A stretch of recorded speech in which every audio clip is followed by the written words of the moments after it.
이 세상의 사람과 그리고 하나님의 백성은 분명히 달라요. 근데 세상의 사람들은 보통 한 자루의 칼을 가지고 평생을 살아가요. 근데 하나님의 백성은 두 자루의 칼을 반드시 가지고 살아가야 돼요.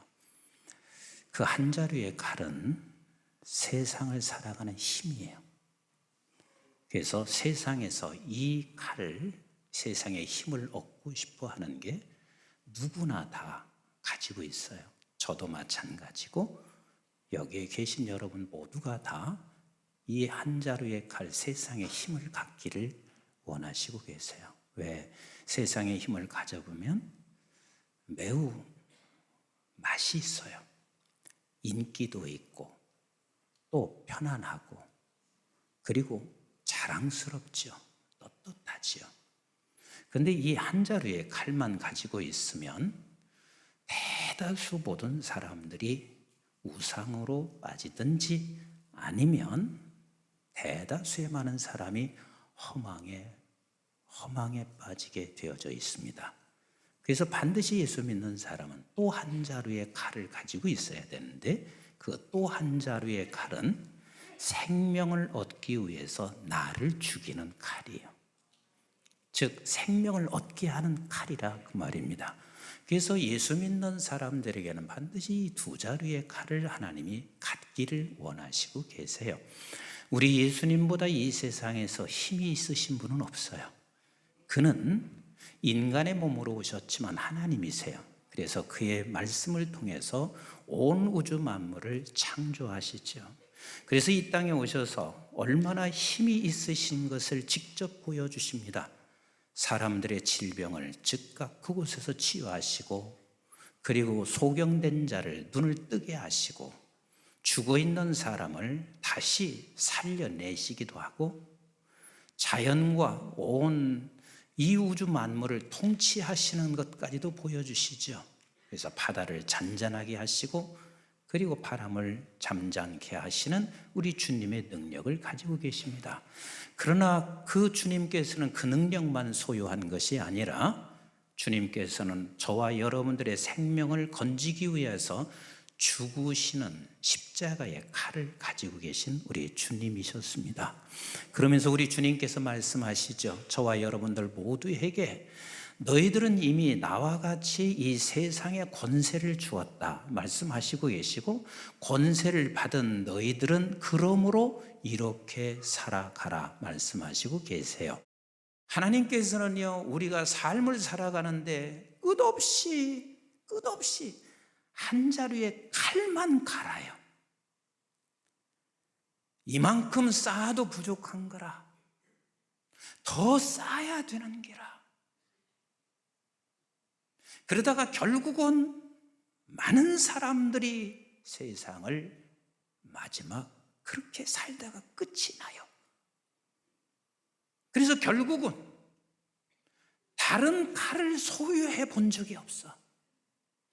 다른 칼은 내가 죽어서 생명을 살리고 마음을 얻는 칼인 거예요. 만약에 한 칼만을 가지고 사는 사람은 반드시 망할 수밖에 없어요. 왜냐하면 그 한 칼만을 가지고 사는 사람은 그게 우상이 되는 거예요. 우상은 탐욕인 거라. 그래서 결국은 내가 망하게 되는 거예요.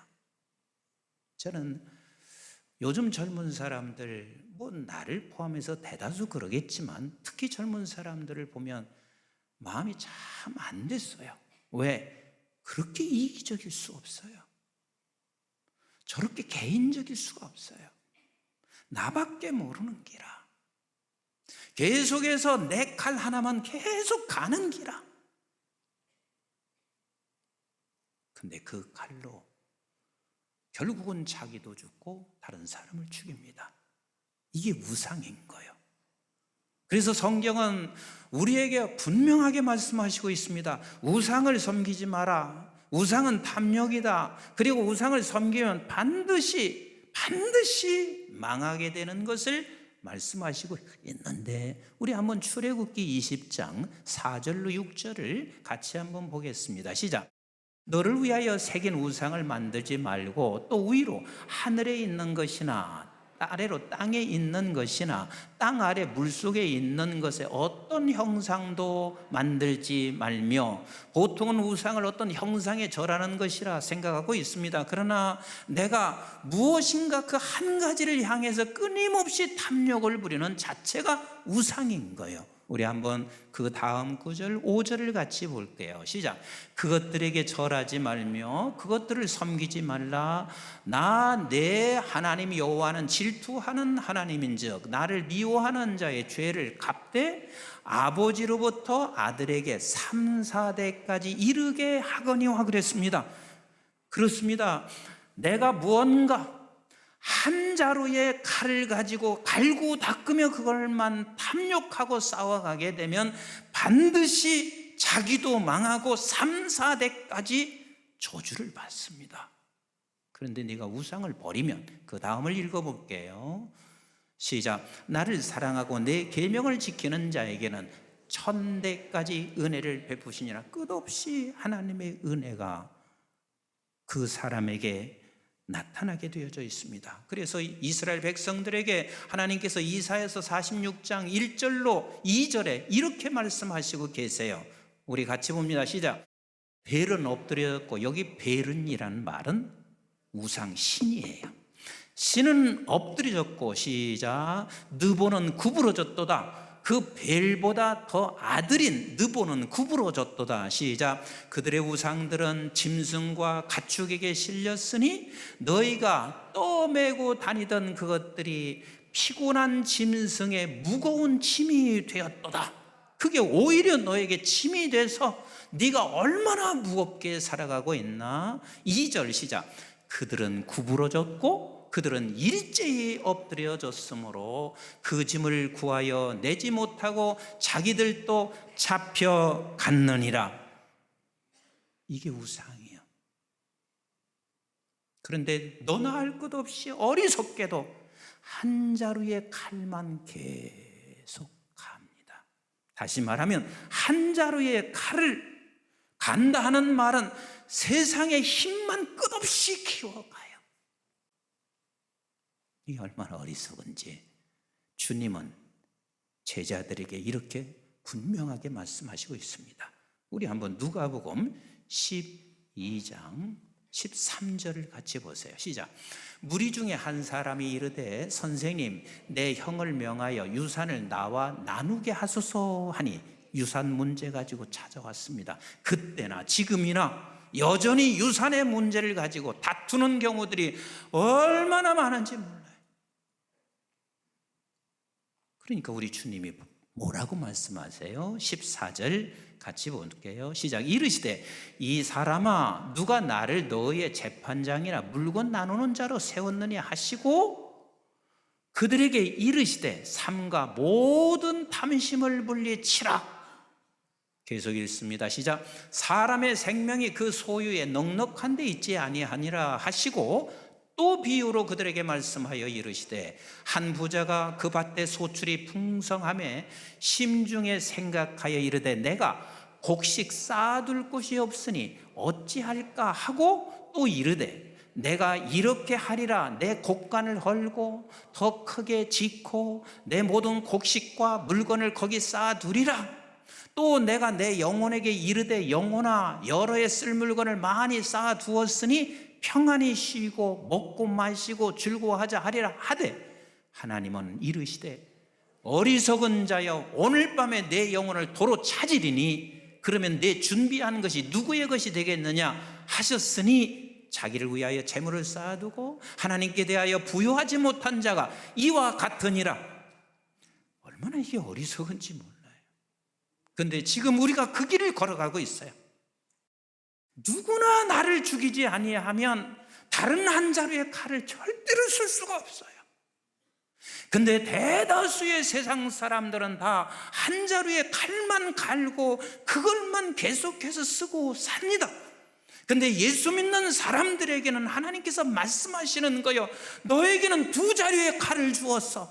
두 자루의 칼, 그 한 자루의 칼은 너를 죽여야 그 한 자루를 칼을 써서 마음을 얻고 생명을 얻을 수 있어요.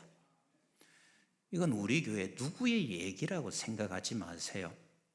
근데 이런 경우가 참 많습니다. 남편이 진짜 억측같이 해서 돈을 벌었어요. 그래서 어느 정도 소유가 됐어요. 그런데 이런 분이 계시더라고. 우리 교회라고 꼭 누구 생각하지 마세요. 많은 곳이 그러니. 돈 벌으면 뭐해요? 아내 되시는 분이 그 말을 해요. 돈 벌으면 못해요.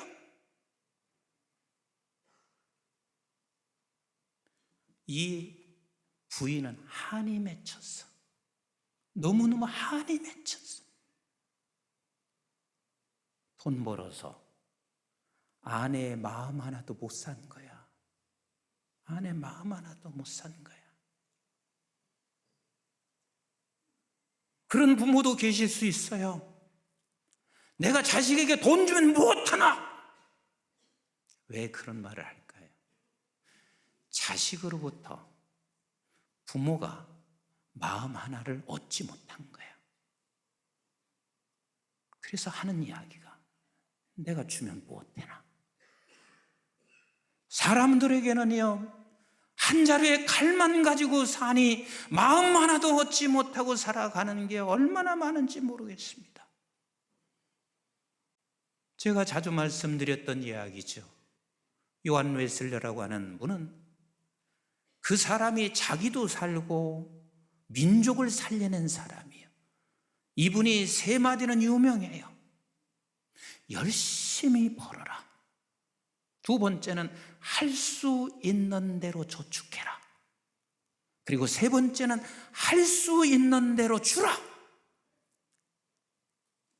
그래서 결국은 당신도 살았고 영국 민족을 살려내. 이건 내 말이 아니라 사회학자들의 말이요. 만약에 요한 웨슬레가 없었으면 영국이 제일 먼저 공산화될 수밖에 없는 나라였다. 그런데 열심히 벌고 할 수 있는 대로 저축하고 할 수 있는 대로 주는 그 두 자루의 칼이 자기도 살고 민족을 살려냈습니다. 하나님께서 믿음의 백성들에게는 몇 자루의 칼을 주셨다?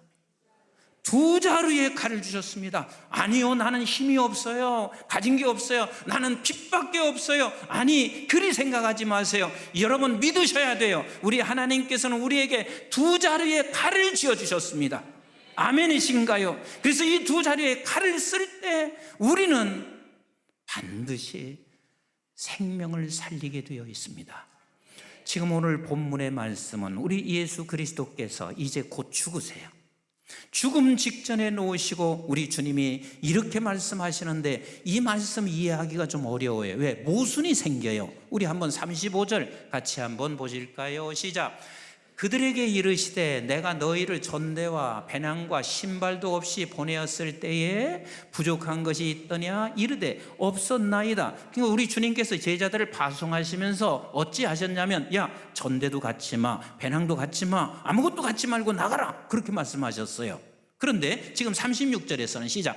이르시되 이제는 전대 있는 자는 가질 것이요 배낭도 그리하고 검 없는 자는 겉옷을 팔아 살찌니라 그랬어요. 우리 주님께서는 제자들을 파송하시면서 너 전대도 배낭도 갖지 말라 이렇게 말씀하셨죠. 한번 누가복음 9장 1절부터 한번 보실래요? 시작.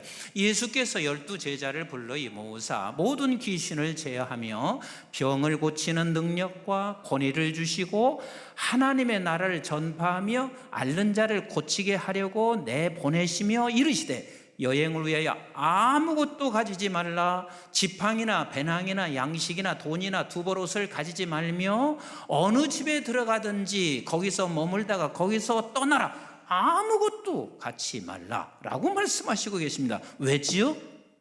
내가 너와 함께 하니까. 그러면 우리는 자칫 잘못하면 지금은 이제는 배낭을 가져라, 전대를 가져라 하니까 우리 주님이 죽으시기 때문에 이제는 네가 배낭과 전대가 필요 있다는 생각을 할 수 있어요. 그런데 우리 주님은 제자들에게 이렇게 말씀하시고 있습니다. 두려워하지 마라, 염려하지 마라. 왜?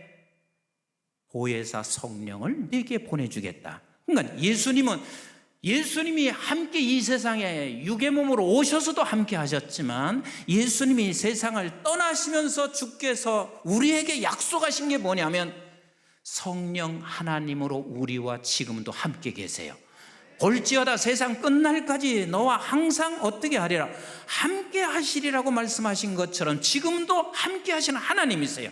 그런데 왜 지금은 전대와 배낭을 가지라고 말씀하셨을까? 이게 도대체 무슨 뜻인가?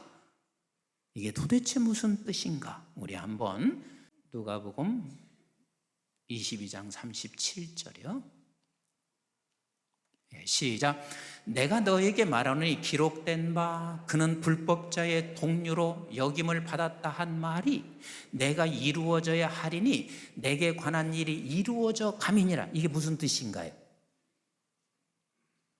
이제 주님은 죽으세요. 이제 주님은 죽으세요. 그러니까 이 죽는다는 말을 하니까 제자인 베드로가 어떻게 하는지 38절 보세요. 시작. 그들이 여짜오되 주여 보소서 여기 검둘이 있나이다. 대답하시되 족하다 하시니라.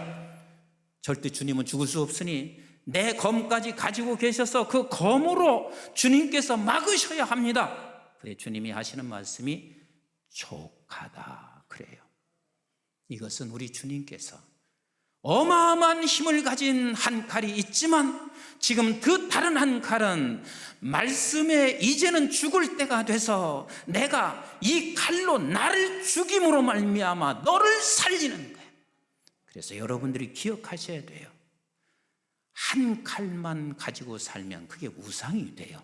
근데 두 칼을 가지고 하나님의 나라 그리고 한쪽은 우상이 있는데 그 사이 우상과 하나님의 나라 사이에 십자가가 있는 거야. 그 십자가가 뭐랬어요? 말씀이랬잖아요. 그 말씀 앞에 나를 죽을 때 반드시 나도 하나님의 나라가 이루어지고 온 지구촌에 하나님의 나라가 이루어진다는 것을 말씀하시고 계세요. 그래서 주님께서 말씀하시는 거예요. 제자들아 그때나 지금이나 염려하지 말아라. 그래서 곧장 누가복음 12장 22절에 이렇게 말씀하시고 있는 거 아니에요. 시작. 또 제자들에게 이르시되 그러므로 내가 너에게 이르노니 너희 목숨을 위하여 무엇을 먹을까 몸을 위하여 무엇을 입을까 염려하지 말라. 목숨이 음식보다 중하고 몸이 의복보다 중하니라. 까마귀를 생각하라. 심지도 아니하고 거두지도 아니하며 골방도 없고 창고도 없으되 하나님이 기르시나니 너희는 새보다 얼마나 더 귀하냐. 믿으시면 아멘. 믿으시면 아멘. 25절 같이 봐요. 시작. 또 너희 중에 누가 염려함으로 그 키를 한 자라도 더할 수 있느냐. 그런즉 가장 작은 일도 하지 못하면서 어찌 다른 일을 염려하느냐.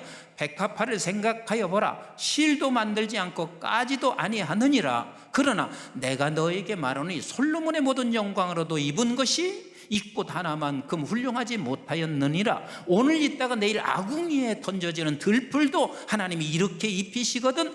하물며 너희일까 보냐. 믿음이 작은 자들아. 믿으십니까? 믿으십니까? 이 믿음이 없으면 우상과 하나님의 나라 사이에 십자가를 둘 수가 없고, 십자가를 둘 수 있는 사람은 오직 하나님의 백성들만 우상과 하나님의 나라 사이에 십자가를 두고 그 십자가의 말씀 앞에 나를 죽이지 않고는 절대로 도울 수 없어요. 교회에서 이것저것 섬기는 사람이요, 무지하게 많아서 섬기는 거 아니에요. 제가 갈수록 걱정되는 게 있습니다. 목회자나 성도나 젊은 사람들이나 누구든지 이 하나님의 나라와 우상 사이에 십자가가 없어요. 모두가 다 우상으로 옮겨지고 있어요. 교회 다니는 사람도 이제는 내가 앞으로 살아갈 것만을 계속해서 갈아야 돼.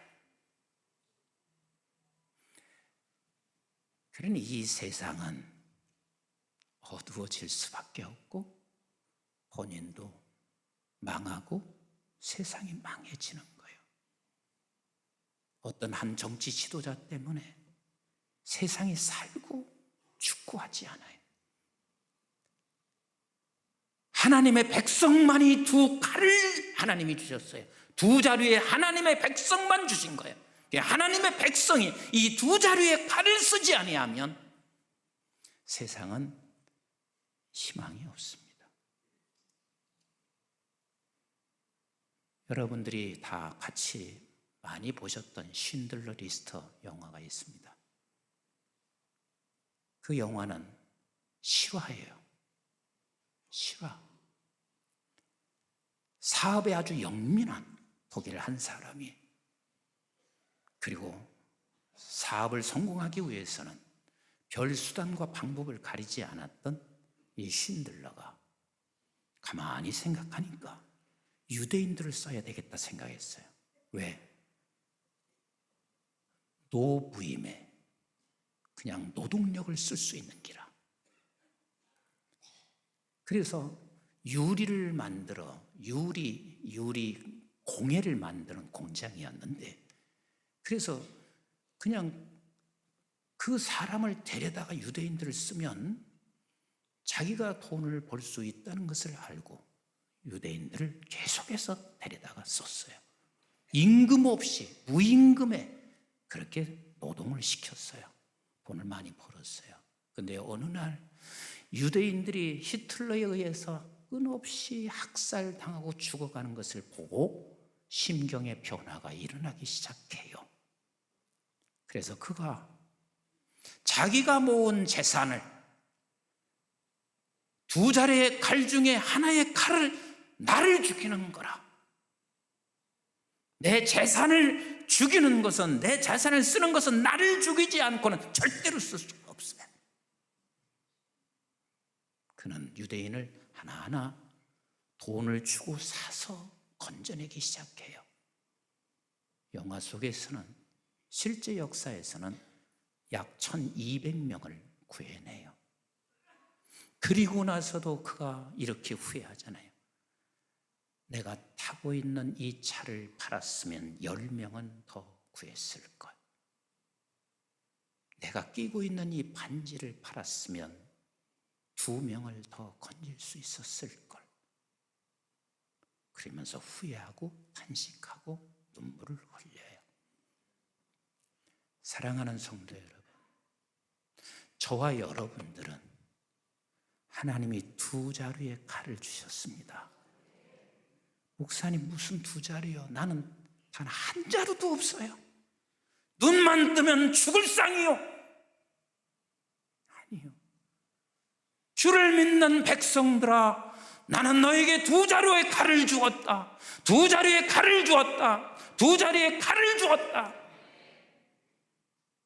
그런데 우리가 믿음이 없어서 한 자루의 칼은 못 쓰는 거라. 나를 죽여서, 내 것을 죽여서 생명을 살리는 칼은 쓰지를 못하는 기라. 왜? 믿음이 없으니까. 사랑하는 성도 여러분, 저와 여러분들, 또 우리 교회도 마찬가지요. 하나님이 우리 교회에도 두 자루의 칼을 주시지 한 자루의 칼만 주신 게 아니에요. 내 교회에 더 많은 것 짓고 더 많은 것 하는 거 하나님이 하시려면 하세요. 교회도 두 자루의 칼을 쓰셔야 돼요. 내가 쓸 것 좀 죽이고, 그리고 나를 죽이면서 얼마나 많은 교회들이 지금도 쓰러져 가고 있는지 몰라요. 선교지 얼마나 많이 지금 쓰러져 가고 있는지 몰라요. 그 칼 쓰실 때 하나님이 이 교회에 더 풍성한 은혜를 베풀어 주십니다. 그때야 나가 살고 모두가 살 수가 있습니다. 이 두 자리의 칼을 지혜롭게 써가는 저와 여러분 되시기를 주님의 이름으로 축복합니다.